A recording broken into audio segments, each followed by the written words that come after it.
Good evening, everyone. The topic of the day today is management strategy of macula on retinal detachment, and the class will be moderated by Dr. Pradeep. So, rhegmatogenous retinal detachment refers to the separation of the neurosensory retina from the retinal pigment epithelium secondary to a retinal break. When the macula is spared, this is referred to as a macula on RD, and this warrants early surgery. Why is the macula important? A macula fovea sparing RD indicates that subretinal fluid has not affected central vision and that visual acuity remains at baseline. Any SRF under the macula refers to some degree of permanent damage despite reattachment. Macula is a significant factor in determining final visual outcomes, and this should be considered in the timing of surgical repair. The timing of surgical repair is vital in preventing progression of fluid into the subfoveal space and reducing the potential for subsequent visual loss. The macula on RDs have a higher probability of achieving better visual outcomes, and they've seen that 73% have greater than 20/40 vision after 2 months of surgery. So, an examination of a rhegmatogenous retinal detachment, we need to look at the configuration of the RD, the quadrant, the bullosity, the macular involvement, and the type, location, number, and depressibility of the retinal breaks, presence of PVD and PVR changes, as well as chronicity. In any doubt, to rule out subclinical fluid involvement, an OCT can be done. So, why does RD progress? It occurs due to gravity or by shear forces on the retina by the eye and head movements. The risk factors for progression to macula off include location of the retinal breaks and quadrant of the detachment, proximity of the detachment to the fovea, degree of bullosity of the detachment, direction from which the detachment approaches the macula, duration of the symptoms, and presence of PVD. Particularly superior, especially supratemporal bullous RDs and SRF within 1 disc diameter of the fovea are more likely to progress to macula off RDs. The type of break also plays a role in progression of the RD. A break which is superior temporal, like I said, has more chance of progression than a lower or nasal or inferior break. Equatorial tears have more chance of progression, and large retinal tears as well as giant retinal tears and bullous tears. The reasons for delay in repair of a macula on RD include the access to the operating room, the availability of the surgeon and the surgical staff, patient preference, cost factor, and patient comorbidities, and of late COVID-19 as well. So when we come to the treatment options, we can divide into non-surgical and surgical. Non-surgical include laser photocoagulation and pneumatic retinopexy, and surgical includes skill buckling and vitrectomy. We'll go through them one by one.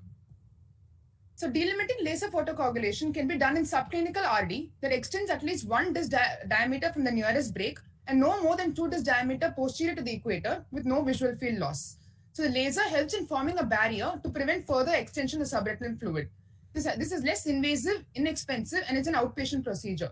So it can be done in young patients with vitreous which is not liquefied or when patients cannot be operated due to other reasons. However, in this case, a close follow-up is extremely essential because it can progress to a full RD. Pneumatic retinopexy choice of cases do not depend on the macular status, and the indications are, as we already know, as I mentioned here. But an important technique to prevent iatrogenic macular detachment while doing pneumatic retinopexy is called the steamroller technique. So if there's a bullous subretinal fluid which almost extends to the macula, placement of the bubble against the bullous detachment, like seen in picture B, may cause a macular detachment. So what should be done in this case is a face down position, which will help the bubble traverse the attached retina en route to the macula and gradually change the position of the head. I'll explain this in the next slide with a video.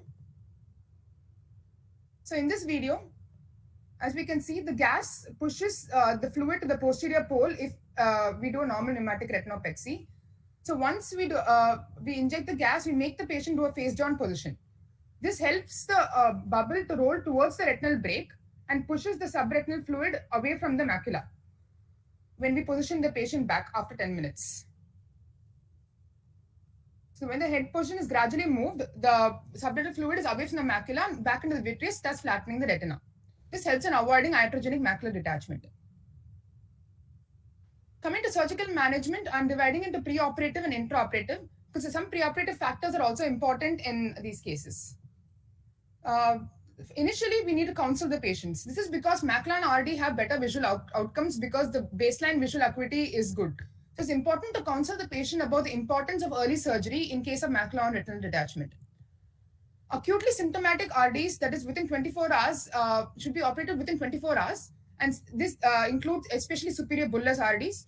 Chronic RDs with no acute symptoms are less urgent in comparison. Urgent physician fitness needs to be obtained in these patients. Bed rest can help reduce the subretinal fluid with a simple descent of the retina due to gravity and the passage of the subretinal fluid from the subretinal to the retrovitreal space via the retinal hole. It also restricts forces related to head and eye movements. So the retinal brake should be in the most dependent position, and by positioning the globe in this manner, there's alteration of the vitreous body and in such that there is a vitreous occlusion of the brakes. Earlier, bilateral patching has also been described because large eye movements increase vitreous traction and detachment forces on the edge of the retinal hole, creating a subretinal vacuum and facilitating increased subretinal fluid. The traction itself causes lower pressure in subretinal space, or the traction positions the retinal hole so that the fluid is better directed in the subretinal space with eye movements. So by bilateral patching 24 to 48 hours before surgery, this decreases the saccadic ocular movements and reduces the inertial force induced by the eye movements. This decreases the height of the retinal detachment and prevents conversion of a macula on RD to a macula off RD.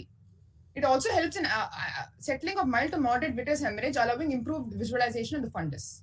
So how do we position the patients? This depends upon which area of the retina is detached. To address the force of gravity, the detached retina should be in the lowermost position. So in a superior RD, the patient should be placed in the Trendelenburg position, where the supine position with no pillows and a foot end raised. The inferior RD, the patient is preferably upright or in sitting position. For a temporal RD in the left eye or a nasal RD in the right eye, ask the patient to lie with his or her left cheek down to the ground. And for a nasal RD in the left eye or a temporal RD in the right eye, ask the patient to lie with his or her right cheek to the ground. Retinal detachment is managed surgically with either scleral buckling or vitrectomy. The status of the macula does not necessarily play a role in the choice of surgery. The choice of the surgery depends on various other indications, as I mentioned here.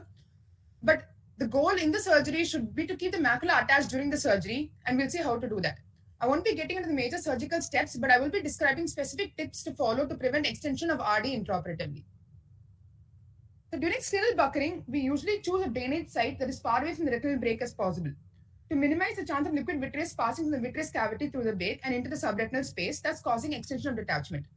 And we also prefer the nasal quadrants because if there's subretinal bleeding, it can less likely to track under the macula. However, in macula and RD, these may not be so easy to follow due to limited working space of the detached retina. So what are the steps we can follow in a scleral buckling surgery? Do not tighten the sutures too much once the buckle is placed initially. After placing the buckle, do a thorough indirect ophthalmoscope and assess the SRF location and size. Make sure you do the SRF drainage steps with loosened stay sutures on the buckle and gently maneuver the globe to milk the eyeball with bud from the posterior to anterior movements to push the fluid. In case there is a little bit of SRF persistent at the end of surgery, an air or gas injection is preferred. Coming to vitrectomy, using valve cannulas helps to avoid undue vitreous escape from the port and thereby pulling the detached retina and extending it. So it also helps to prevent IOP fluctuations during surgery and avoiding turbulence of the fluidics, thus reducing the retinal dynamics. The locational sclerotomy should also be chosen depending upon the brakes. If the RD is bullous in an eye with a large open brake, select an infusion site that allows you to avoid infusing fluid through the brake, thus causing an extension of the retina into the macula. If the plan is to drain through a primary brake, a sclerotomy site in the meridian of the tear can be selected for easier access. The infusion need not always be in the infratemporal quadrant. Coming to vitrectomy, avoid instruments exiting and entering the eye frequently during an initial vitrectomy. Once the vitrectomy is started, clear the cutter port first and then the light pipe port and then the vitreous attached to the brake or vice versa depending upon where the initial pull of the brake is. Low suction and high cut rate is preferred so that there's no linear extension of the retinal brakes. Once you clear the vitreous surrounding the primary brake, we need to drain the subretinal fluid under fluid-fluid exchange and flatten the retina to prevent extension of the detachment. Doing this fluid aspiration often flattens the retina and reduces the risk of extension of the retinal detachment, and further surgical steps can be proceeded more safely. It's preferable to start induction of the PVD from the detached retina because PVD will usually be present in the detached retina and inducing over the attached retina later slowly and tangentially. PFCL is often placed over the posterior pole, which helps in preventing subfoveal SRF migration. That is, the photoreceptor displacement is reduced at the macula and helps keeping the macula on during surgery. It pushes and displaces the subretinal fluid anteriorly and helps in keeping the posterior pole flat and attached while doing vitreous-based shaving.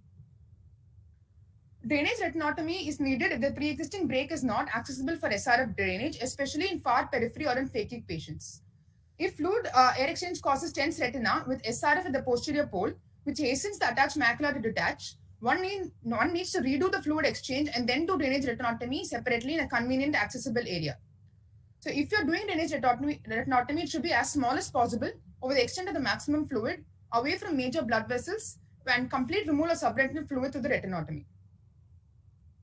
During fluid gas exchange, a complete FGE can displace the subretinal fluid from the periphery to the posterior pole, thus detaching the macula. How to prevent this? There are 3 ways to prevent this. One is draining the subretinal fluid completely via relatively posterior drainage retinotomy.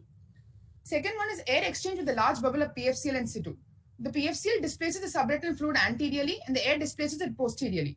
So there's a donut of SRF at the interface, and which can be removed with indentation and massage via peripheral brake.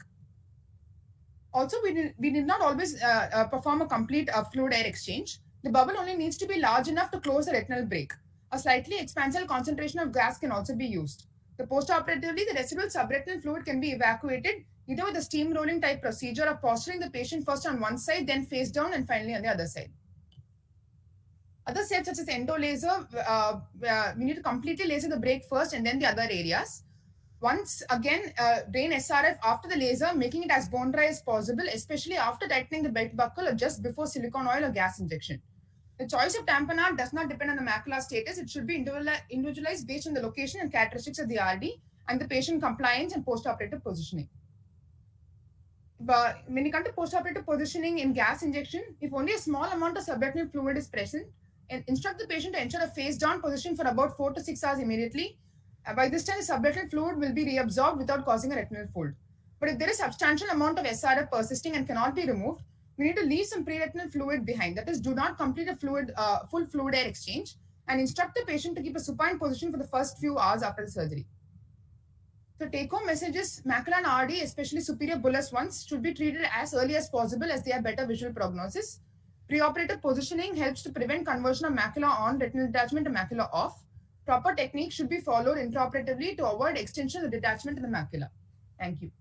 One thing is that the choice of the surgery, like the 3 major surgical plan, either the buccal or vitrectomy or pneumorectal retinopexy, it all holds good with even a fresh retinal detachment or a total detachment fresh and or macula on RD also. So the surgical choice and the macula on RD do not usually go hand to hand. Probably with all the various factors like age, fresh or old RD, or any other post-surgery, post-LASIK, post-vitrectomy, or trauma, systemic, whatever you name the various factors, but maybe the extent of the RD and the phakic nature are the 2 things which may just decide which surgery we can edge towards to. But macula on RD and the other RD surgical decision has no much complement to each other. That's what I could just observe. Any other points? Shashwanti, well presented.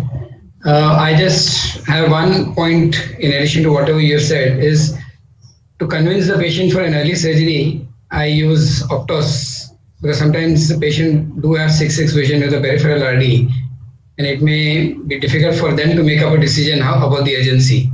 So the fundus photograph documenting the normal eye versus the eye which is at a risk can sometimes help the patient realize the gravity of the situation. Yes, sir. Can I have a few comments? Yes, madam, please. Yeah, no doubt Shashwanti has covered it extensively, but there are a few practical tips I have. So first of all, Shashwanti defined subclinical RD. She said that subclinical RD is RD where the fluid extends 1 disc diameter from the break, but no more than 2 disc diameters posterior to equator. I think Shashwanti, you need to just check the definition of subclinical RD again, because if you are talking about SRF extending 2 disc diameter posterior to equator, that becomes quite close to the in fact arcades. No, So that is no longer a subclinical RD. Less than 2 diameter. Even if you say less than 2 disc diameter, so say it is about just about 2 disc diameter also, if you take from the equator posteriorly, it will still reach the arcades. So that is not the definition of subclinical RD. In this situation, if you have an RD extending so much beyond equator, I think laser is not the option, not the preferred option. You can of course still do laser, but it is a very likely to break through the laser. So laser is not preferred option in such a situation. You would do laser in such a situation only if the patient is not willing for immediate surgery, or if the patient is debilitated and not fit for undergoing surgery. Then in these situations you can do a delimiting laser for such an extensive RD, just for the time being, just to hold it on for some time. Yes, ma'am. But you must explain to the patient that if it extends, then patient would require a surgery. A subclinical RD is an RD where the SRF is only just around the break. So that is, the definition is that it extends for more than 1 disc diameter but less than 2 disc diameter from the break.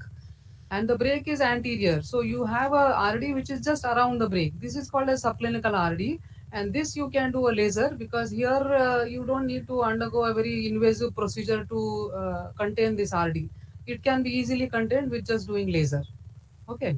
Okay, ma'am. Second thing is, you have mentioned about the vitrectomy surgery and extension of the RD into the macula, so that the macula which is attached prior will become detached. So the most important step which can lead to this is your PVD induction, because when you are causing traction on the vitreous, there is automatically a traction on the retina, because the vitreous is adherent to the retina, and you can probably pull the retina from the underlying surface. So you may detach the previously attached macula in such a situation. So you have to be careful during this PVD induction and while doing vitrectomy, because vitreous which is adherent to the retina can cause traction on the previously attached macula. And third thing is that you mentioned that during FGE, that when you do in a peripheral break, when you do FGE, the fluid gets accumulated at the posterior pole. But I think that will happen if the macula is already detached. So if you have a situation where macula is still attached while you are doing surgery or finished doing surgery, everything, macula is still attached. Macula never got detached during your surgery. In this situation, the FG is not likely to cleave the retina and lead to a detached macula. So you can easily do an FG through a peripheral break without the risk of detaching the macula. But if the macula got detached during your surgery, and then possibly the fluid can track under this, because now there is a space under the macula where the fluid can trickle. So it can cause. Okay, but if the macula is attached, then this problem will not occur. Yeah, thank you. Thank you, ma'am. Thank you, madam. Thank you. Okay, can I add a few things? Yes, sir. Please. Yeah, I think as far as maybe go step by step, as far as scleral buckling is concerned, actually what she said is, I think that's a very, very important thing. Most of the time when you put the buckle initially to say how the buckle is positioned properly or not, and you want to just inspect fundus, that is the time because you're pushing the fluid posteriorly, and that is the time fluid can go under the macula. So what she has said is I just place the buckle, light sutures, the buckle should be holding in place but not causing indentation.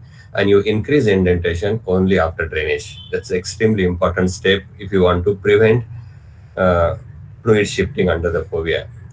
Well, but to start with, what I would say in that is transient macular detachment for few minutes or hours generally does not change the outcome. And sometimes, unfortunately, because of surgical manipulation, we may not be able to prevent fluid shifting under the macula, whether it's buckling or vitrectomy.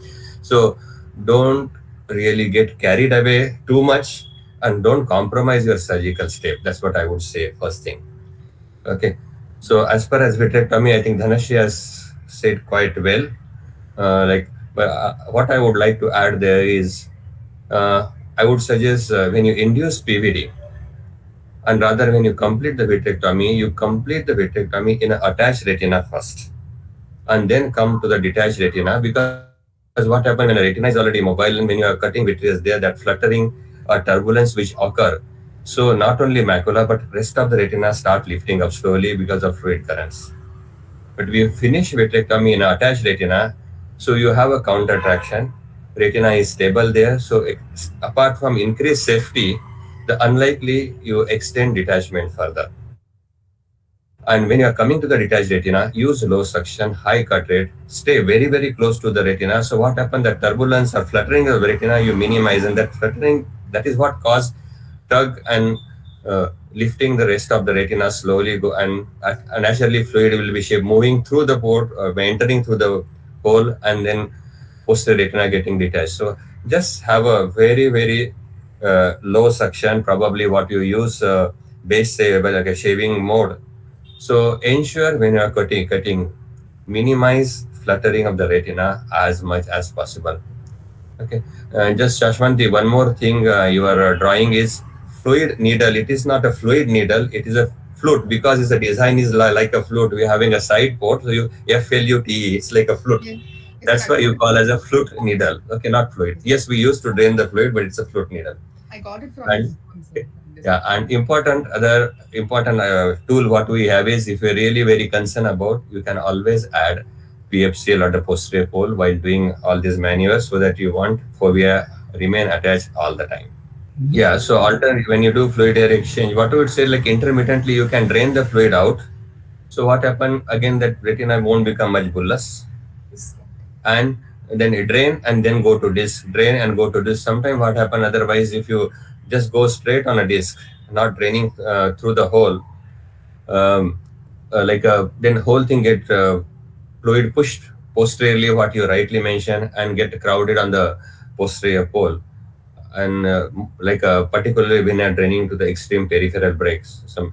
We have something 20 gauge instrument we used to use. It's have some called as extended back flush needle.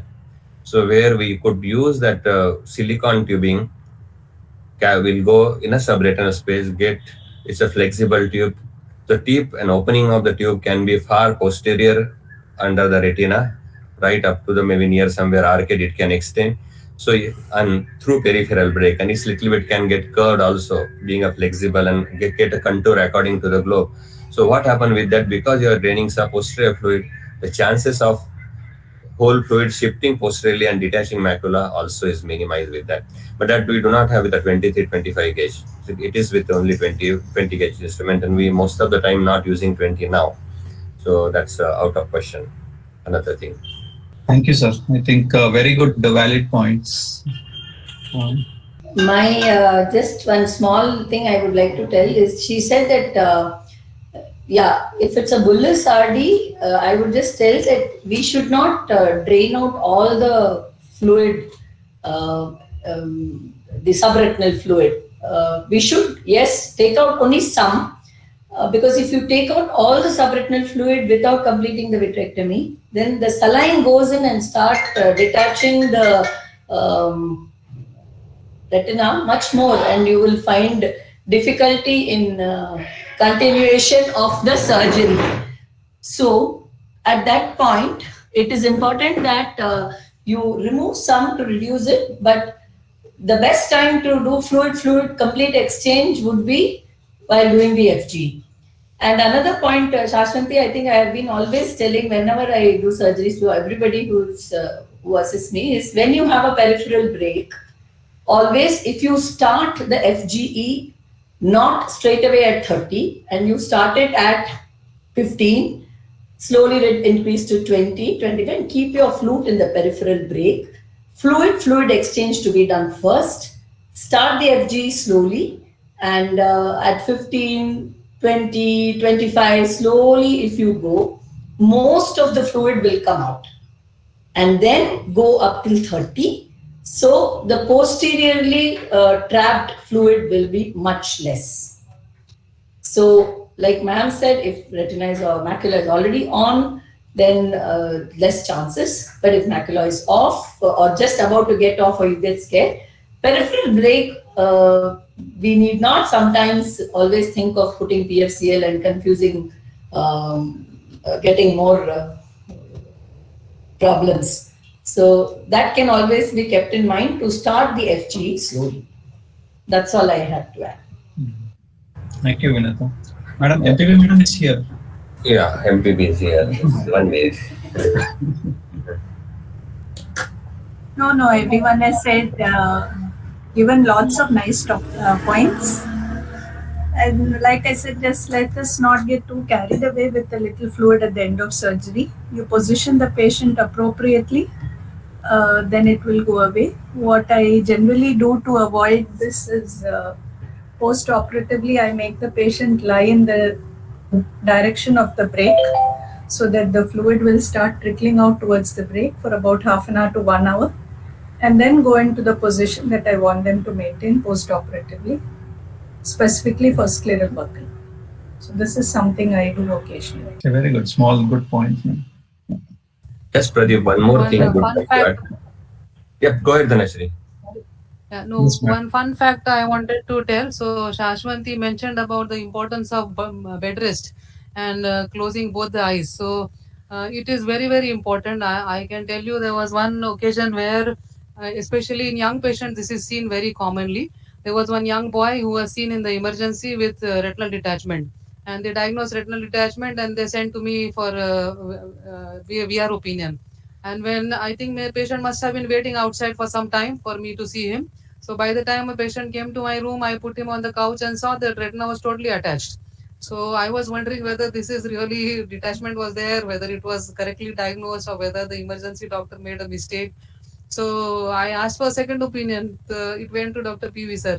PV sir saw there was RD. So he said, no, there is RD. We need to do surgery. Patient again came back to me. I think again patient must have been waiting for some time. I again saw the patient. Again there was no RD.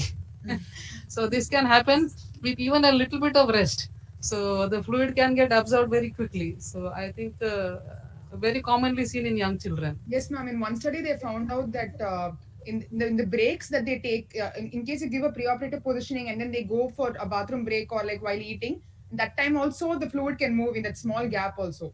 So they've seen that even those small breaks can affect the RD from extending or not extending. Just to add on. Yes, sir. Yes, sir. Yeah, just add on what Dhanashree said. I still remember it was my first buckle under supervision. Okay.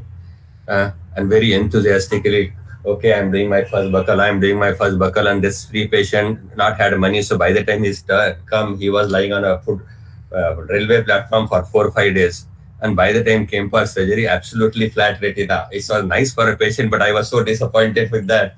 I did only laser around the break and patient did well. So I just remember all the time that first buckle, which I miss rather.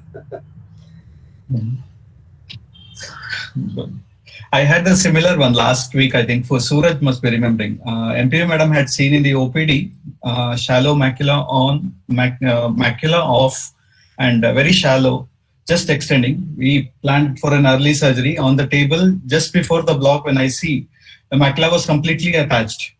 And to the extent that we were planning that we do a barrage laser to the peripheral extent. But the laser marks was not taken up. So on the table again, I mean, we decided to go for the surgery, and on the table definitely justified, because retina sometimes might be so thin, and the error of parallax can occur on especially in the OT setup when you see the indirects. And you have a lot of difference when you see the indirect in your OPD and the OT because of the circumstance and the environment. Yeah, just highlighting one more point what Shashwanti already mentioned. If you are doing vitrectomy, and don't aim to dry fully, so unnecessary posterior retinotomy is not necessary. Just because of draining SRF and I want to do posterior retinotomy, please do not do that. If a peripheral break, what she rightly mentioned, if you go for FG good enough, and then peripheral break is flat, you can do laser and you can just give enough tamponade. I think that's more than enough. Unnecessary creating another retinotomy posteriorly, absolutely not necessary. And little bit SRF is left or posterior pole for a transient period is not going to change the outcome. So don't go for a dry right on the table. As far as possible, avoid additional retinotomies. Thank you. Thank you, Shashwanti. And thank you also, Priyanka. All of you did very well. Excellent presentations. Congratulations to all three of you. Thank you, sir. Thank you, sir. Thank you, sir. Thank you. Thank you.